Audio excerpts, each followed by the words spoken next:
గత 4 సంవత్సరాల 8 నెలలుగా 1వ తారీఖు నుంచి 4వ తారీఖు లోపు ఇంటికొచ్చి ఇచ్చే పెన్షన్ ఇప్పుడు రాదు.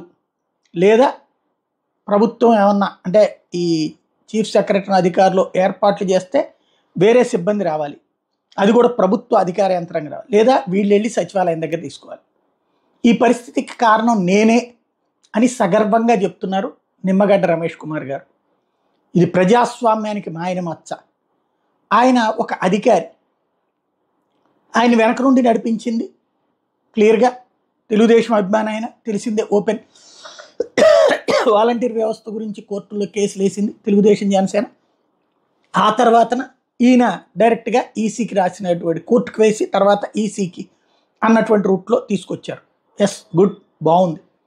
ఇప్పుడు మరి ఒక వృద్ధుడికి ఎవరు డబ్బులు ఇస్తారు టైంకి, ఒక మహిళకి ఎవరు డబ్బులు ఇస్తారు టైంకి?